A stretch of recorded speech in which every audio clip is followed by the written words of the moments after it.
Today's conversation is about something that we all crave so deeply, even if we don't have language for it yet. And that's this concept of sovereignty. Not sovereignty as I'm going to do whatever I want, but sovereignty is the ability to remain deeply connected to your deepest desires, to your values, to your truth.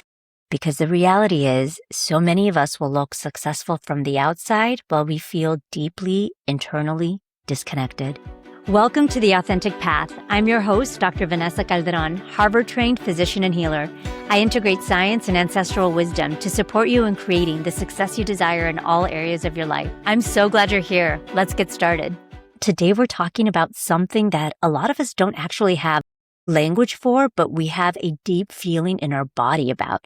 And that's this concept of sovereignty. So what do we mean by sovereignty? I don't mean as a sense of rebellion or as a sense of isolation or doing whatever it is you want, but instead as this ability to be deeply connected to your truth, to your authenticity, to what makes you who you are. And I don't think sovereignty is a spiritual abstraction. In fact, I think it's the practice of being really the direct author of your own life, making choices from your own knowing rather than from this sort of inherited expectation, social conditioning, or like many of us, the fear of somebody else getting mad at us or disappointing someone else.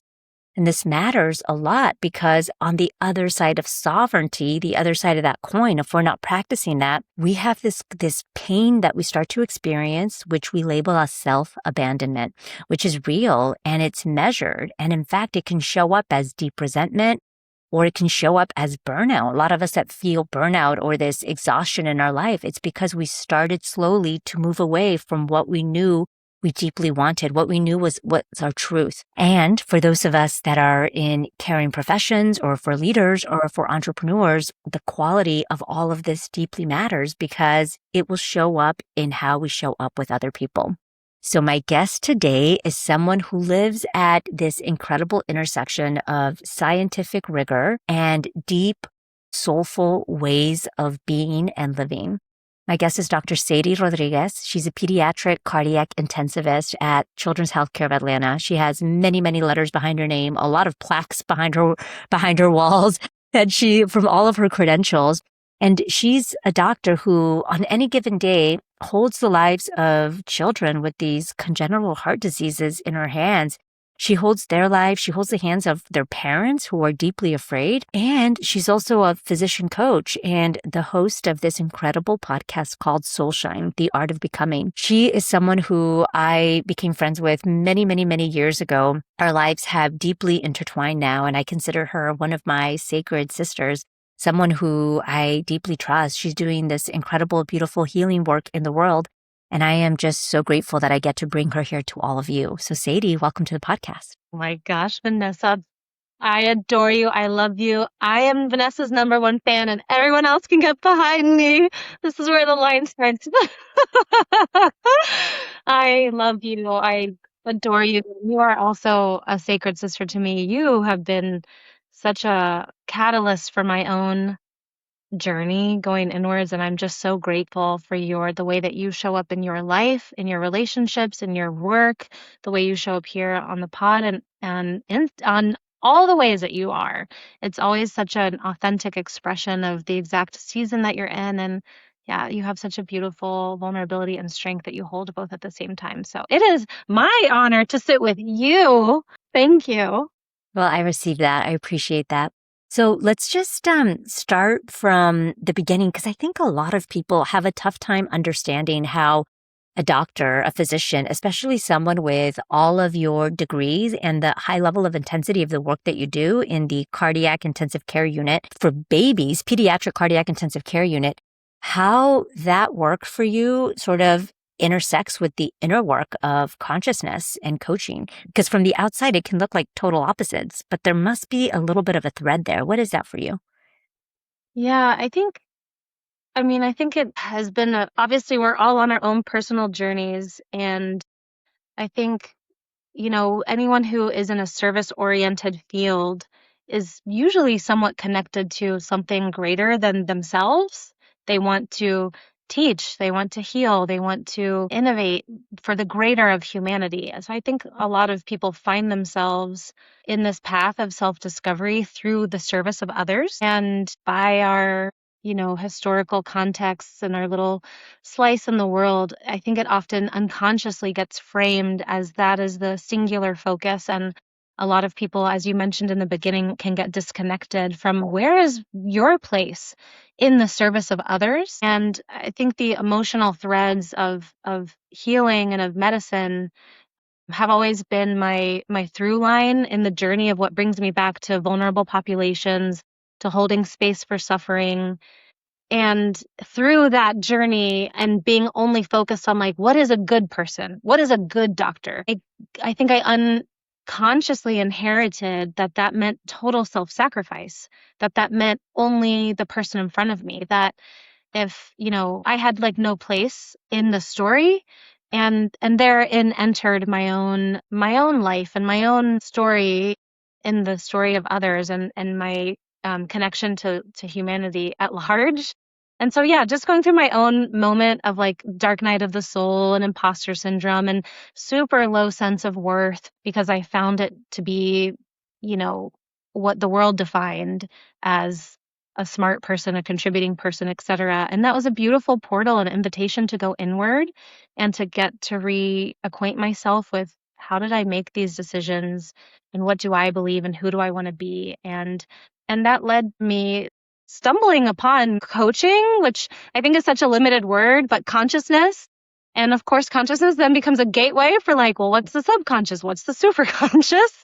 And all of that, I think coaching and personal growth is so adjacent to spirituality and spiritual growth.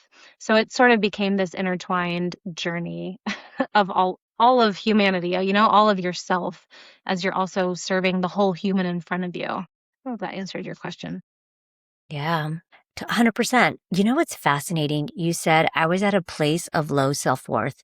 And it's fascinating because from the outside looking in, we have these incredible CVs and resumes, and we have all this experience and credentials and, married, 2 kids, beautiful home, all of these things that people would label as success. We can have all of that and we can still feel like, whoa, wait a second. What happened here? Like I took all of these paths thinking that this was my journey. And now I'm feeling a sense of low, like emptiness, like self, like, you named it as low self-worth. And I just want to name that because that can be so many people's lived experience. And when we are actually living it ourselves, it feels so isolating. Like, what is wrong with me? Something must be wrong with me. Nobody else experiences this. So if you are feeling any of that, or if you felt any of that in the past, like you are in good company. You're not alone. I had very similar experience to Sadie, and Sadie's naming her experience. And the beauty of that is what's available to you on the other side when you get curious and when you know that you are meant to feel good. You are meant to feel worthy. You are meant to feel loved and lovable. And so there's always growth on the other side of those deep pools of, sometimes we call them darkness or what feels cold. So let's hear your story a little bit, Sadie, because you're in that space now where you're like, wait a second, I'm in this level. Now coaching becomes available to you.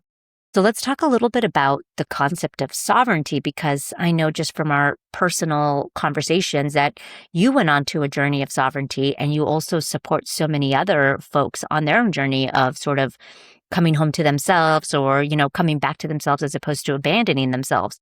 But when you hear the word sovereign, what do you feel in your body? Not what do you think, but what do you feel? How does that feel for you?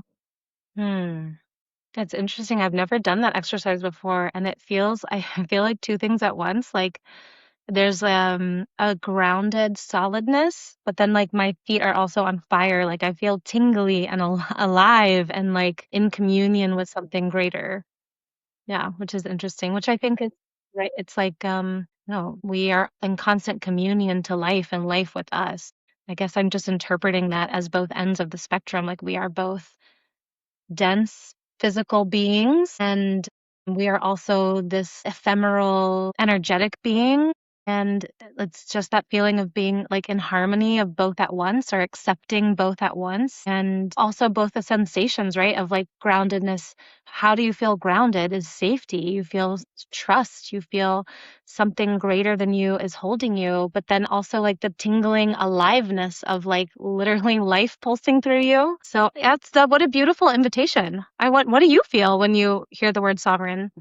When I feel the word sovereign, I'm going to use another describing word and then I'll describe what I mean. I feel liberated, like a sense of freedom. Like sovereign is like deep. I feel just so like deeply trusting. Yeah. So the sense of groundedness. And by that, I mean so rooted. I feel so rooted and safe.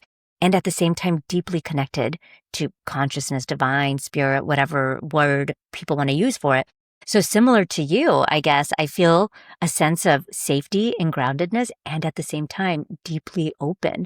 And that's I wanted to ask that because, words can be so limiting. We have words, but then everybody can have a slightly different meaning to the word that they're using. So it's important to define the words that we use so that we all know that we're just talking about the same thing. But there's something about a feeling that is different. It's like a felt sense in the body and it's just makes things come alive, I think. And so when I thought about sovereignty and I asked you that, it's like, how do you even define sovereignty? Like, if you were going to define it in words, what would you say?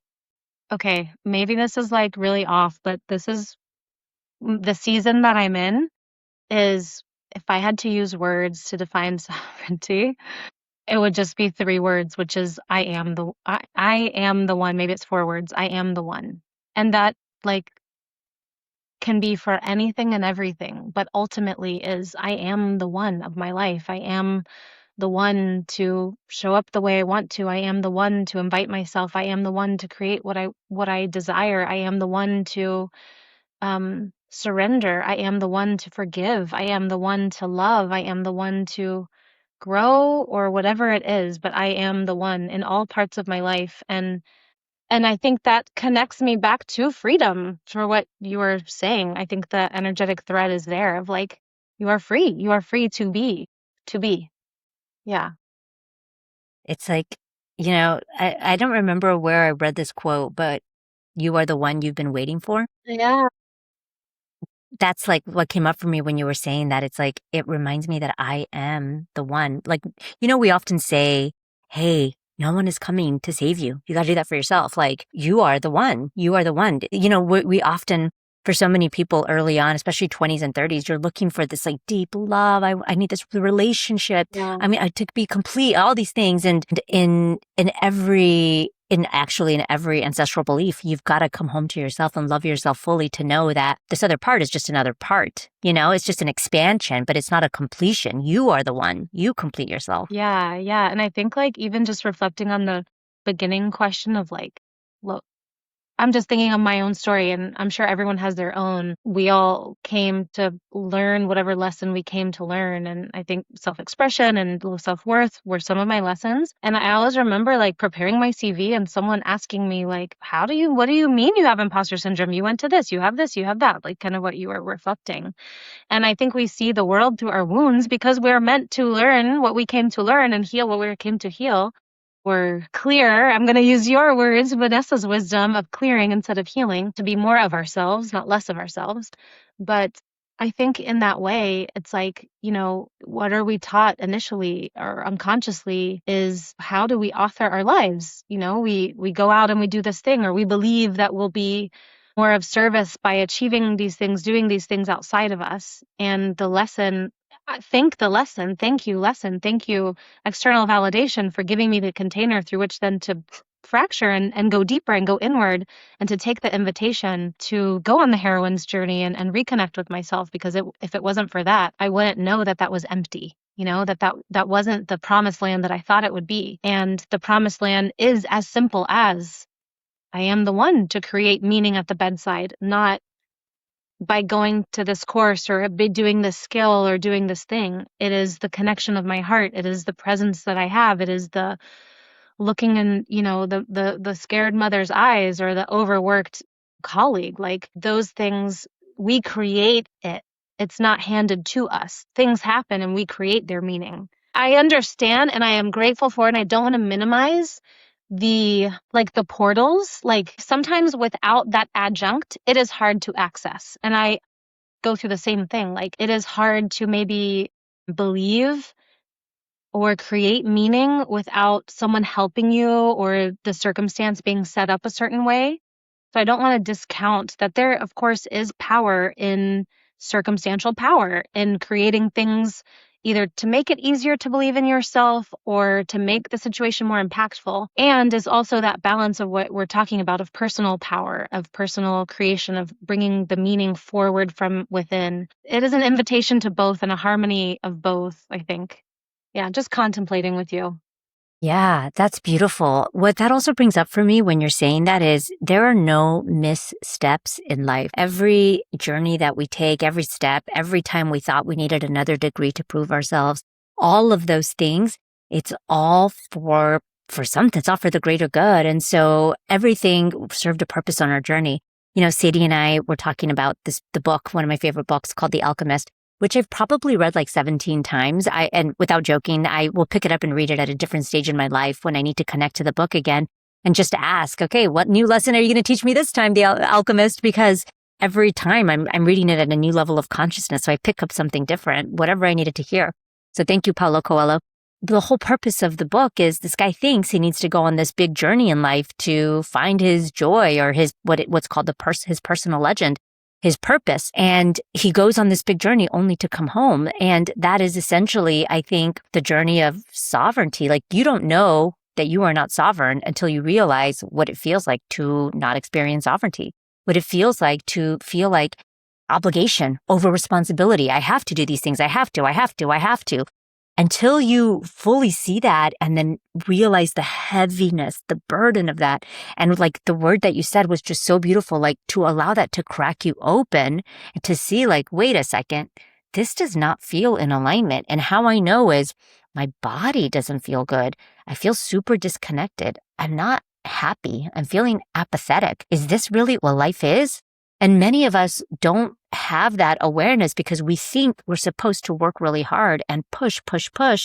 And then we get to a place where all of a sudden you have a career you worked for, maybe you got married and you have this partner, you have kids now, but isn't this what was supposed to make you happy? And all of a sudden you realize like, okay, well, I'm here and something still feels off. That's when you realize, oh my goodness, wait a second. Something is missing.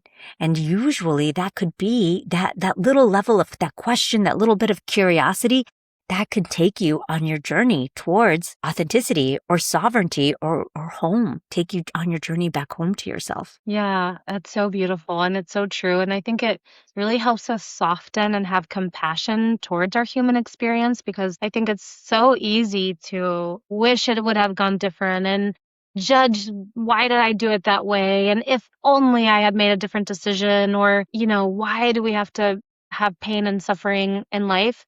And like, I think it's possible to not know the answer. And I still believe that there doesn't have to be an against for there to be a for. Like you're saying, everything can be for you, but only if we're awake and conscious and aware and choose to look at it in a way where we do have a belief in something greater than us. There's this saying that like everything happens for a reason, which I think can sometimes be harmful because like how could, poverty and murder and these things be for a reason? But and I think the way that I like to break it up is saying like everything happens and we give it the reason allows that again that sovereignty of my choice, my values, my beliefs to come forward to try to create some meaning and navigate this human experience. But I'm going a little bit in a circle. What I loved about what you said is that softness or invitation of all of my human experience. And there's two things I want to input. And they're both from books that have also impacted me. One is from Conversations with God by Neil Donald Walsh. But one thing he says in it, and I'm going to get the words wrong, but it's like, don't curse your like adversity, but bless it. And that was really hard for me at first. Like, what? This dude is like in the clouds. Like, what do you mean? And finally, after like a year of meditating on it, I finally got it of like, okay, thank you, grief, because without you, I wouldn't know the depth of my love. Thank you, fear, because without you, I wouldn't know the height of my courage. And in that way, I get it, not to curse it like, oh my God, why am I scared again? Or why am I so human? Why am I so limited? But no, thank you, limits, because without you, I wouldn't know what it feels like to break through in this earth school that's like all duality. And the second thing I wanted to say, which earlier, like Mary Magdalene, but it's like one of the books that has touched me the most and relates to this like acceptance and softness around our humanity was as this book called Mary Magdalene Revealed by Megan Watterson. And it's a beautiful book. And part of the message that I got from it, she inserts the sacred text within the book, and I'm definitely going to get the words wrong. So like go Google this for yourself. I'll just say what I remember, but it's like something around the duality of like, I am the whore, I am the saint, I am the first, I am the last. I am like both spectrums of it. And just reading that book and contemplating like, some of the like, I don't know, religious upbringing or words that we're taught, and how powerful and limiting words are, of like, maybe sin isn't being separate from God, but maybe sin is being separate from our whole human experience, and really embracing all the parts of me that are the scared part of me and the brave part of me, the part that I would have shamed before. Like, how can I see it with more compassion? Like, I'd love you. This is the whole point, that we came down here to experience what it is to be human. So why would I deny you, silence you, make you wrong, shame you? Like, come closer, actually. Let me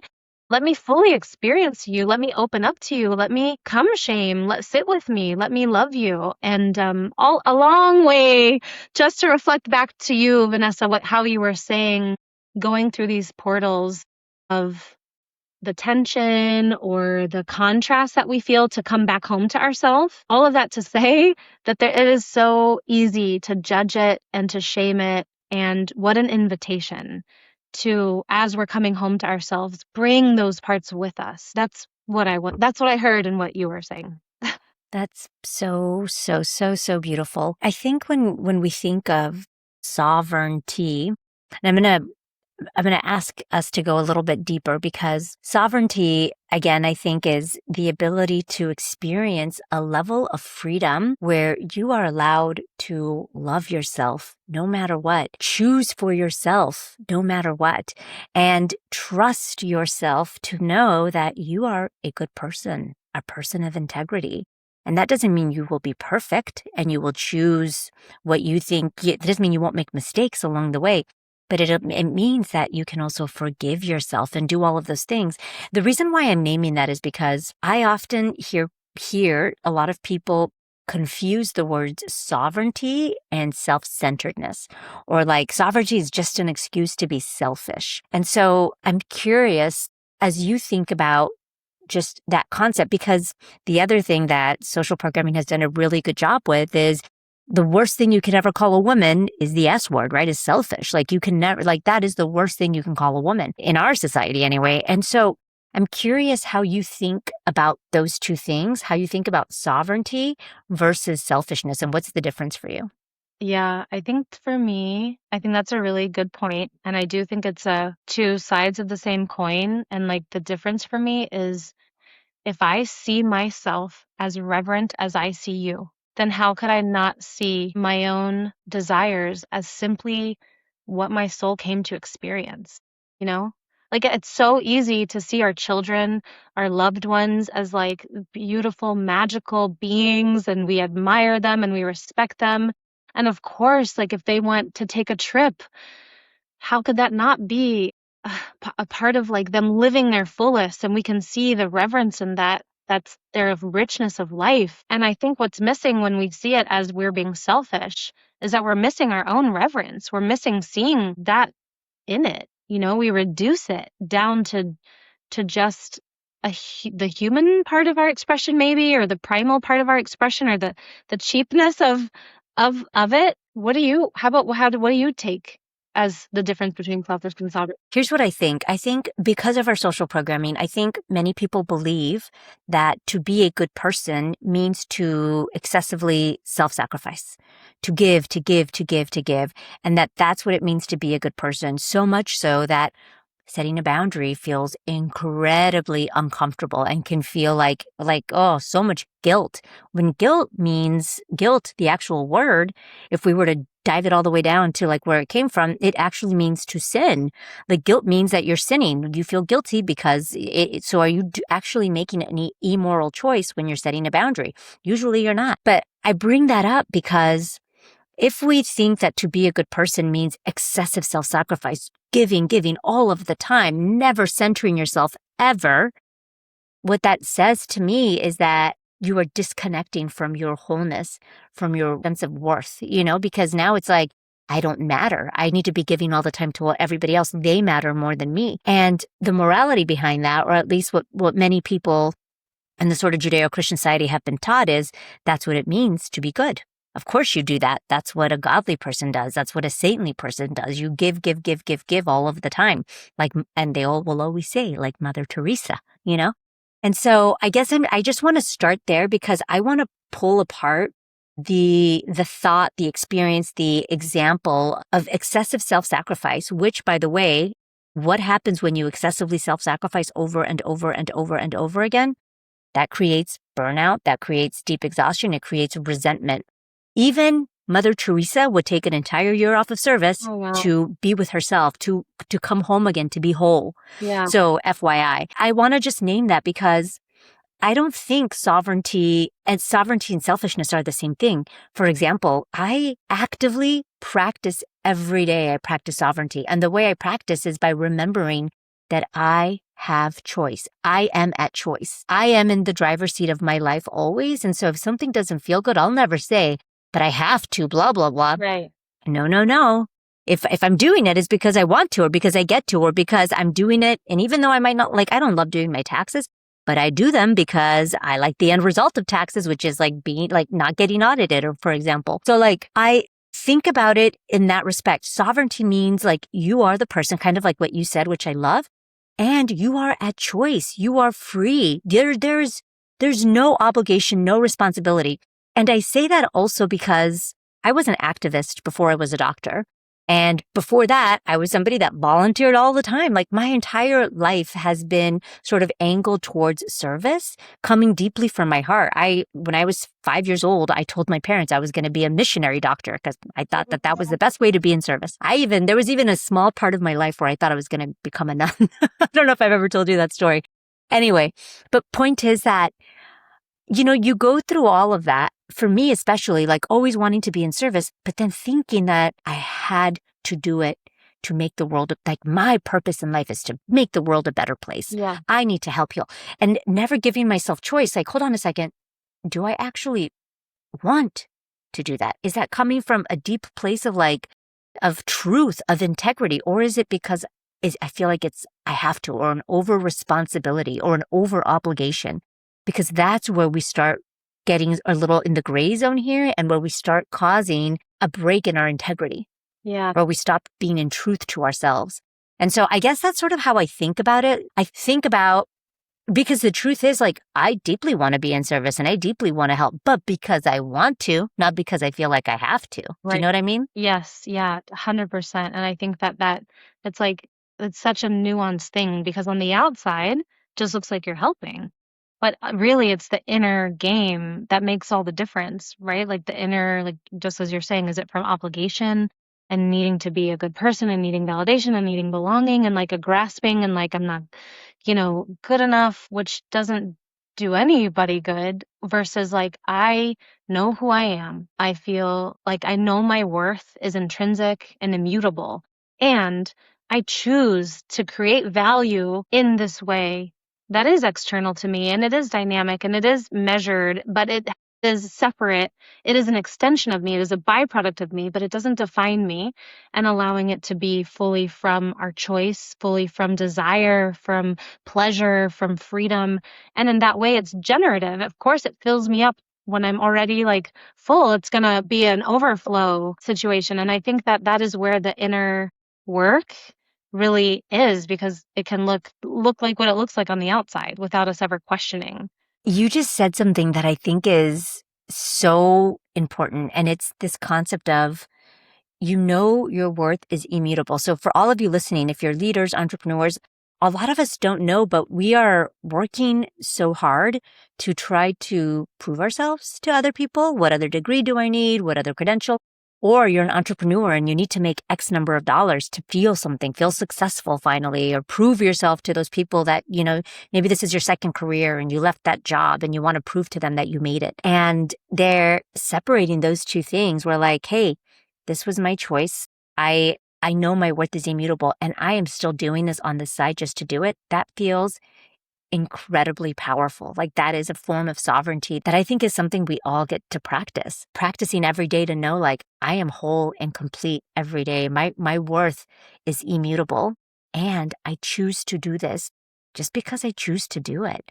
And I think for me, that just really resonated with me so deeply. And I think it's something that I would love everybody to practice. If you're okay with this, I want to talk about the practical kind of like, what does it look like when people have experienced self-abandonment? Like, what does it feel like? What does it look like? How would you know? What are signs? Yeah, I'm sure it's different for everybody on each person's path, and also interested to know what you think and what you have seen. But I think some of the things that you have put language to already, the sense of like disconnection from self, like I don't know what I would want for dinner because I'm always creating what everyone else wants for dinner. How do I know what my favorite flower is anymore? Or where do I want to go for a trip? Because it's always about what, my loved ones, where they want to go. Maybe it's in the body, fatigue, getting like waking up, but like not feeling like not knowing what you want to do, not feeling excited for what you want to do.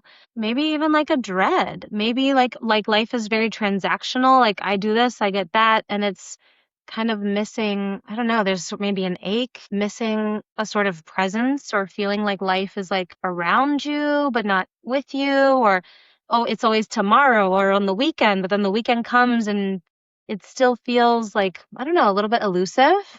Those would be some of the things I would mention. I'm sure it can be beyond that if you have anything to add. I think you hit it on the head. The only thing I would add is any feelings that don't feel good. I feel guilty a lot. I feel bad a lot. I feel like I'm not doing enough.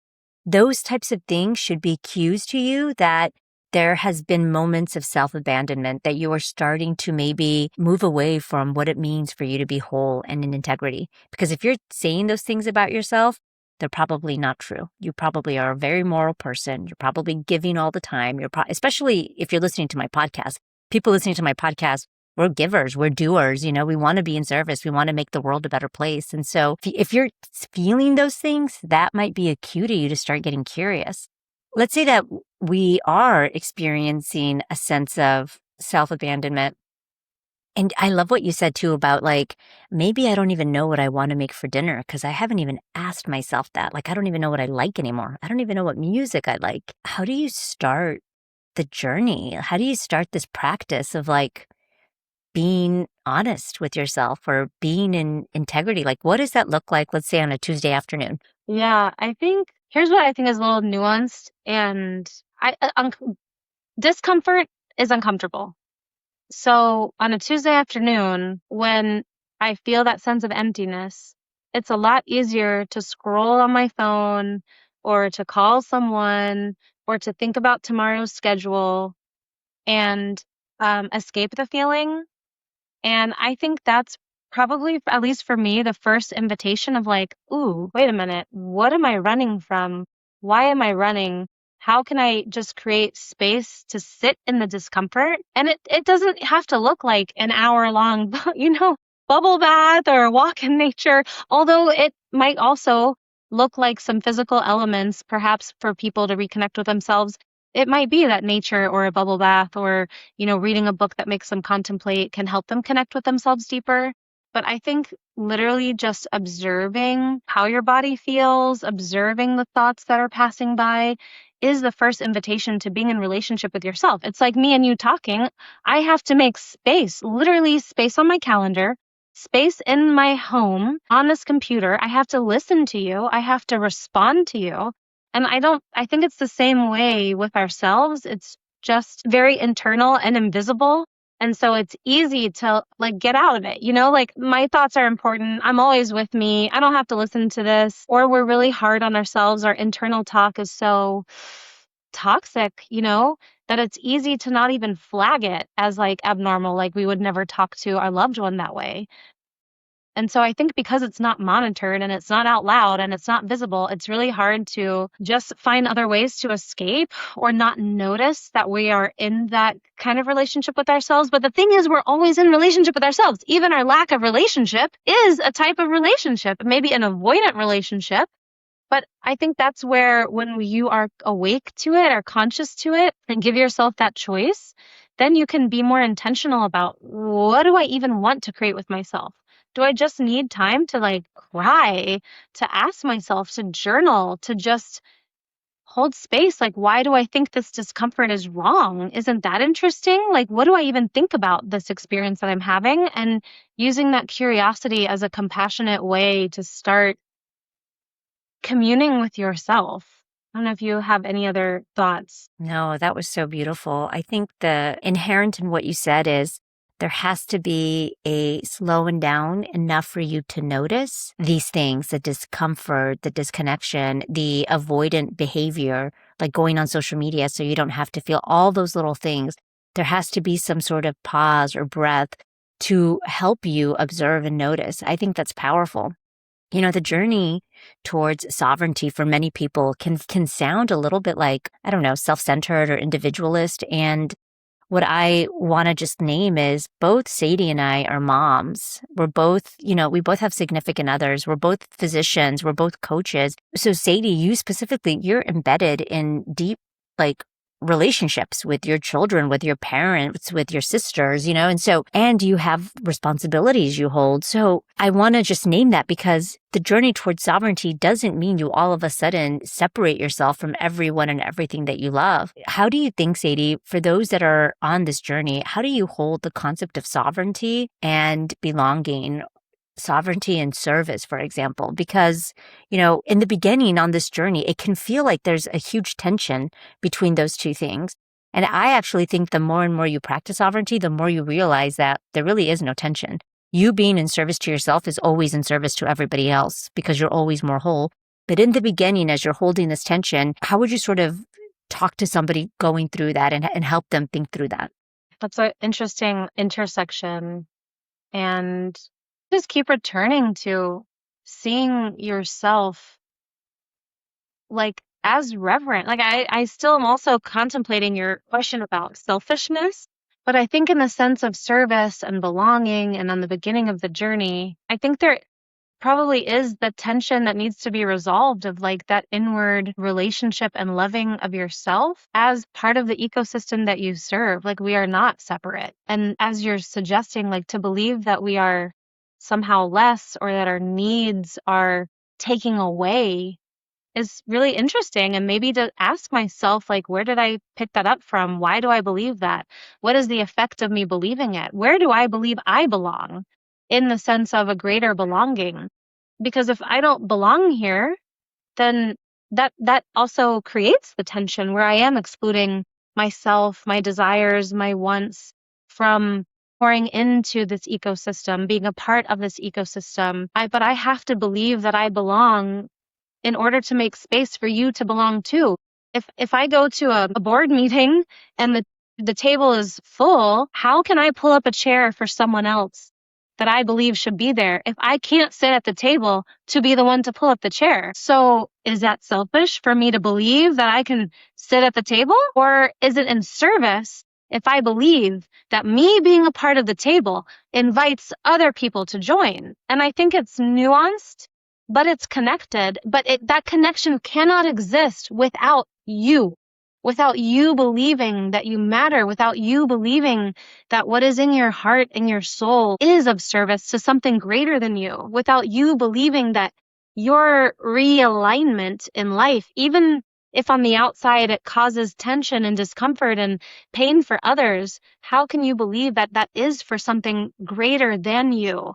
And I think that's where the dance between the ego or sense of self and the sense of other is always like in a way that we can believe that it's for each other, that it sounds so pretty on paper, like when I give of myself, I can give greater to others. But how can I actually, practical ways, start noticing that in all the ways that, like, it's uncomfortable for me to speak up because I don't believe my voice belongs. But oh my gosh, the fact that I spoke up let some other early career person or some minority voice also speak up. If I can hold that greater sense of purpose to believe that I then matter, that actually is like, the greater serving you so that you can serve the greater. It is that reciprocal relationship.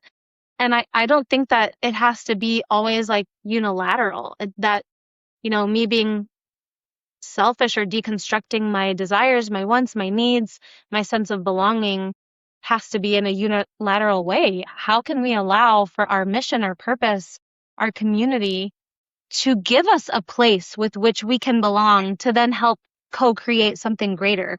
That was sort of a circular answer, but I think it's real because I think it is hard to see yourself as important sometimes, or that your voice matters or that you matter, and yet you want to create these things for others.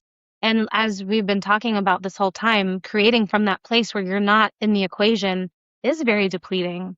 So how can you do it in a way that doesn't feel selfish? Then let's get creative. Like, let's have fun with it. Let's put yourself back into the ecosystem and believe that you sitting at the table does bring up another chair. Bring up the chair. Notice every time that you do that. Tell yourself that when you believe you matter, look at your impact is amplified. Your courage is amplified. Your drive, your mission is amplified because you allowed yourself to be a part of it, you know?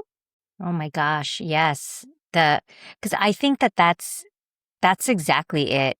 Sovereignty is rooted in the belief that you matter, period. It doesn't even mean like you matter in service to anybody else or in relation to anybody else.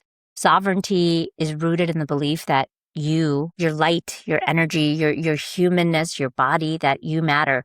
And if you envision yourself as that little, like 1 month old baby that had been born, that every time they cried, they got held. Every time they cried, they got fed, they got changed.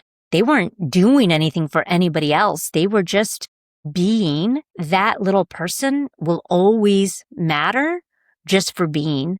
And so I think every time when you were saying that, I was like, man, that's powerful, because that's exactly what sovereignty is remembering, deeply remembering what the little 1 month old you knew, is that you matter for just being. That's it. Not even in relationship to everyone else. Although I do think on the journey, that little bit of like, when I'm in service to myself, I'm in service to others. That is true. And even if you're doing it just because it feels good to you, that already is enough. You know what I mean? Yes, no, So 100%. let me ask you, Sadie. Oh man, this might be a longer question. And if it is, I'm sorry, but do you think that being in integrity with oneself and being sovereign are similar, intertwined? Like, where's the connection? I mean, maybe this is simple, but I think they are the same. I'm just gonna contemplate with you, but if we're saying that to be sovereign is to believe that I matter as a human, my experience matters, my desires matter, I matter, and that I allow myself to matter through my choice, then the reflection of that, what becomes in the 3D, my actions, my byproducts of that belief, is then my life looks on the outside what it is on the inside. And isn't that integrity? Or I would say my simple interpretation is that that is a match between what I believe and what I am allowing myself to believe, and what I do, what I create. The beingness and the doingness are in harmony, are in integrity. Yeah, I agree with you. I think practicing integrity is the practice of sovereignty. So, it's like when you practice integrity, it's because you know you are sovereign. And so I think that they're similar, intertwined, kind of the same. So and maybe we can close with this. I'm curious, what for you, what becomes possible when we start living a life of sovereignty or a life of integrity? What becomes possible for us? Like for you as an individual, for what becomes possible? I love you. I want to hear your answer too. I think the simple answer, I mean, a little bit to be like full closure moment, but I honestly think we end where we begin, with freedom, with wholeness, with honoring both at the same time, honoring our humanity and our spirituality, what our soul, our heart came to express through this physical form, and the freedom to choose, the freedom to create choice, the freedom to express, the freedom to live, love, and serve and be exactly in this moment as we wish to be. Maybe that is a simple answer, but I think it is where we began. What do you believe? Yeah. I don't know. I didn't think you were going to ask me the same question, but if I was going to answer that, I think what becomes possible when you are in integrity, in alignment, practicing sovereignty is true peace, is like real inner peace. Because I think what peace is the ability to hold all of it. We talked about the duality a lot of life, but I think true inner peace is the ability to hold the duality of life, because I don't think the purpose of life is to feel good all the time. It's not. I'm not one to believe in, oh, let's think positive or change our thoughts to always feel good. I think we're supposed to hold all of life because, like what you mentioned, without grief, I wouldn't know how deeply I could love. And so, and I think what becomes possible is that the ability to hold all of that, our ability to like hold all of that and experience peace, which I think is one of the most beautiful feelings that's available to all of us at any given moment. That's what becomes possible for us when we come home to sovereignty.